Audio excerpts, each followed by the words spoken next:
en lice pour peut-être décrocher le titre de Miss France 2023 le 17 décembre prochain. Océane Legoff alias Miss Nouvelle-Calédonie révèle être atteinte d'un trouble hormonal découvert à l'âge de 16 ans, le syndrome des ovaires polykystiques. Dans quelques jours, la France aura sa nouvelle ambassadrice.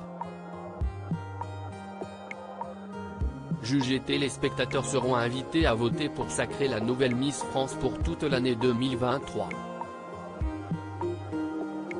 Un événement qui compte de nombreux bouleversements puisque seule la taille minimum est encore un critère obligatoire dans la sélection, ce qui a permis au concours de connaître un nouveau souffle.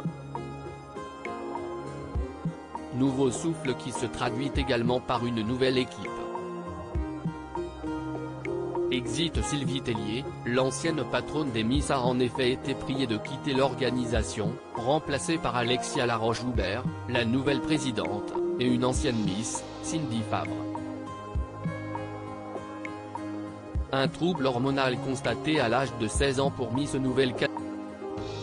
Et à un peu plus de 2 semaines du sacre, on en sait un peu plus sur chaque Miss régionale, dont l'une d'elles, Océane Legoff, révèle être atteinte d'un trouble hormonal appelé le syndrome des ovaires polykystiques.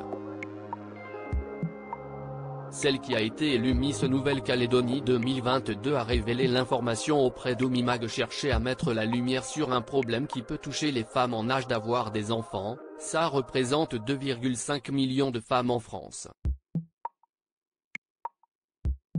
CIST, un dérèglement hormonal qui est accompagné de plusieurs symptômes, explique-t-elle avant de poursuivre, ça peut être de l'acné, la perte de cheveux, ça peut être de la fatigue, des douleurs pelviennes. CIST, une multitude de symptômes qui dépendent de chaque femme, donc avec une intensité différente. Océane Legoff raconte comment elle a appris qu'elle en était atteinte. J'étais dans mon bureau avec le gynécologue qui m'a annoncé que j'avais ce syndrome, et sa première phrase, ça a été « Vous aurez des difficultés à avoir des enfants et point ». Je me suis mise à pleurer, forcément, et CIST assez compliqué parce qu'il manquait cet accompagnement-là. Océane Legoff, marraine de l'association ESPOC depuis cette épreuve, celle qui représente la Nouvelle-Calédonie à Miss France 2023, souhaite mieux informer les femmes qui peuvent être touchées par le problème, et réaliser un meilleur accompagnement. Elle est ainsi la marraine de l'association ESPOC, qui lutte contre le syndrome des ovaires polykystiques, et qui veut également améliorer la prise en charge et les informations données aux patientes.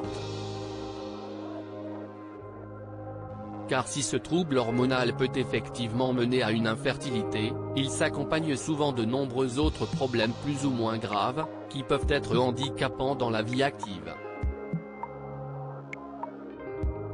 Nul doute que le soir de l'élection, la jeune femme en parlera davantage.